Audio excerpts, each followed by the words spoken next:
बिस्तर पर बैठकर भोजन करने से क्या होता है? यमराज ने चित्रगुप्त को बताया रहस्य। दोस्तों, इस प्राचीन कथा के माध्यम से आइए हम जानते हैं। दोस्तों, एक बार यमराज और चित्रगुप्त यमलोक में बैठकर बात कर रहे होते हैं। तभी चित्रगुप्त यमराज से पूछते हैं, हे प्रभु, किस कारण से मनुष्य की अकाल मृत्यु होती है?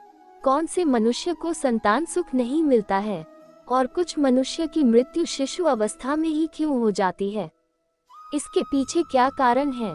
तब यमराज चित्रगुप्त को बताते हैं, चित्रगुप्त, तुमने बहुत अच्छे प्रश्न किए हैं। इन सभी प्रश्नों का उत्तर मनुष्य की आदतों में छुपा होता है।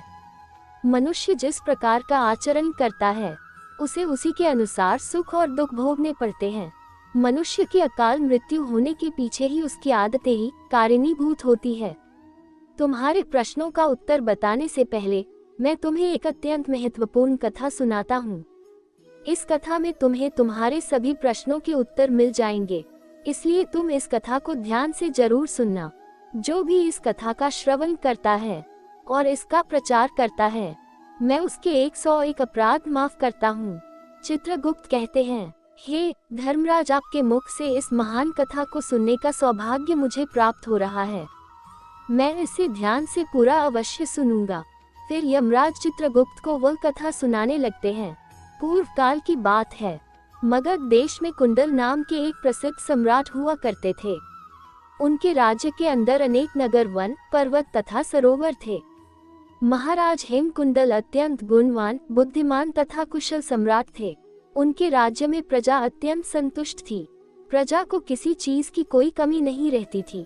महाराज स्वयं ही अपनी प्रजा का ध्यान रखते थे। उनके राज्य में चोरों और लुटेरों का कोई भय नहीं था।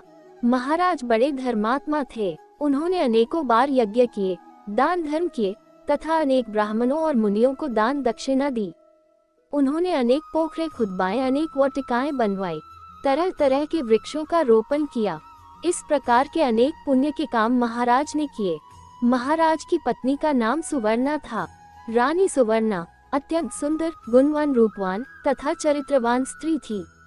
वह भी नित्य धर्म कर्म तथा दान धर्म किया करती थी।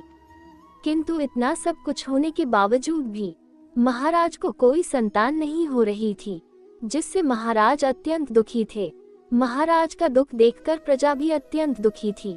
फिर एक दिन महाराज अपने राजमहल में बैठकर इस प्रकार से सोचने लगे, किस पाप के कारण मुझे पुत्र ही रहना पड़ रहा है? मैंने ऐसा कौन सा पाप किया है जो मुझे इतना बड़ा दंड मिल रहा है?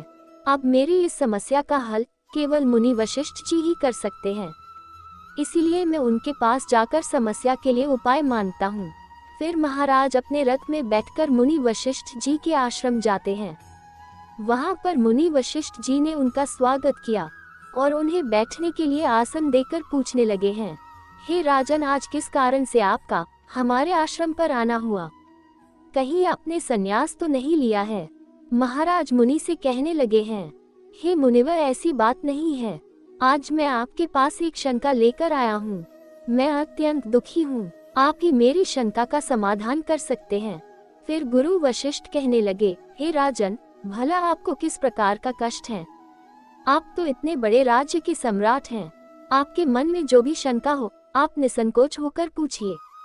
मैं अवश्य आपकी सहायता करूंगा।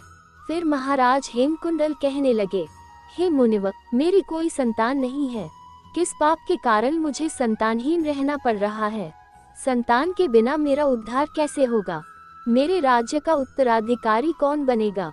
कृपया आप मुझे बताने की कृपा करें। किस कारण से इंसानहीन बन गया हूँ और मुझे संतान प्राप्ति के लिए क्या उपाय करना चाहिए? फिर मुनि वशिष्ठ ठीक है कहकर अपनी योग शक्ति से महाराज के पूर्व जन्म को देखने लगते हैं और महाराज से कहते हैं कि राजन, आपको संतान सुख न मिलने का कारण आपके द्वारा पिछले जन्म में किया हुआ पाप है। पिछले जन्म में आप एक शिकारी थे जो वन में रहकर शिकार करके अपना गुजारा चलाया करता था। फिर एक दिन आप वन में शिकार के लिए निकले थे। उस स्थान पर एक गाय अपने बछड़े को दूध पिला रही थी, किंतु आपके द्वारा अनजाने में ही उस गाय को बाण लगा और वह गाय घायल हो गई। उस गाय को घायल करने के कारण ही इस जन्म में आपको पुत्र हीन होने का श्राप मिला है। इस बात को सुनकर महाराज बहुत दुखी हुए और मुनि वशिष्ठ जी से प्रार्थना करने लगे, हे मुनिवार, इस पाप से मुझे कैसे मुक्ति मिलेगी? कृपया आप मुझे इस पाप से मुक्ति का उपाय बताएं। फिर मुनिवर कहते हैं, हे राजन, इस पाप से मुक्ति के लिए आप गायों की सेवा करें, इसी से आपको मुक्ति मिल जाएगी। फिर महाराज ने अपने राज्य में अनेक गौशाला बनवाई और ब्राह्मणों को गायों का दान किया और अपने महल में नित्य गाय की सेवा करने लगे। महाराज और महारानी अपने महल में नित्य गाय की पूजा और प्रदक्षिणा करने लगे और नित्य गाय को भोजन कराने लगे। इस प्रकार से अनेक दिनों तक गाय की सेवा करने के कारण महाराज को एक पुत्र रत्न की प्राप्ति हुई, जिससे महाराज अत्यंत प्रसन्न हुए और उन्होंने उत्सव मनाया। महाराज उस बालक को बड़े लाड प्यार से पालने लगे, उसकी हर इच्छा और मनोकामना को पूर्ण करने लगे। किंतु कुछ ही दिनों के बाद महाराज के जीवन में दुख के बादल फिर से छा गए।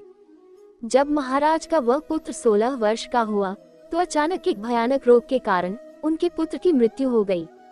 पुत्र की मृत्यु से महाराज शोक में डूब गए और सब कुछ छोड़कर वन में महाराज वशिष्ठ जी के आश्रम पर पहुंच गए। वहां पर जाने के बाद मुनि ने महाराज से पूछा, हे राजन, किस कारण से आप शोक में डूब गए हैं? वशिष्ठ जी ने अपनी दिव्य दृष्टि से सब कुछ देख लिया और महाराज के पुत्र की अल्पायु में मृत्यु होने का कारण बताने लगे। हे राजन, आपको पुण्य के कारण पुत्र की प्राप्ति तो अवश्य हुई है, किंतु आपके पुत्र के दुर्व्यवहार के कारण ही उसे अल्पायु में ही उसे मृत्यु का सामना करना पड़ा। आपके पुत्र ने सदैव ही बिना स्नान किए बिस्तर पर बैठकर भोजन किया है। जो मनुष्य बिना स्नान किए ही भोजन करता है उसकी आयु क्षीण हो जाती है। जो बिस्तर पर बैठकर भोजन करता है उसके शरीर में रोग आदि उत्पन्न होते हैं और वह भी अकाल मृत्यु को प्राप्त होता है। इस प्रकार के वचन सुनकर महाराज अत्यंत दुखी हुए और वहीं पर रहकर मुनि की सेवा करने लगे। फिर उन्होंने अपने भांजे को अपने राज्य का कार्यभार सौंप दिया और वन में ही बैठकर तपस्या करने लगे। यमराज कहते हैं कि हे चित्रगुप्त, मनुष्य को हमेशा अपने 5 अंगों को साफ करके ही भोजन करना चाहिए। दोनों पैरों को तथा दोनों हाथों को और अपने मुंह को जल से अच्छी तरह से स्वच्छ करके ही भोजन करना उचित होता है। इससे मनुष्य के शरीर से रोग दूर रहते हैं और व्यक्ति दीर्घायु बन जाता है। यमराज कहते हैं, भोजन शुरू करने से पूर्व उस भोजन के लिए भगवान को धन्यवाद देना चाहिए और संसार के समस्त प्राणियों को भोजन प्रदान करने की प्रार्थना करनी चाहिए।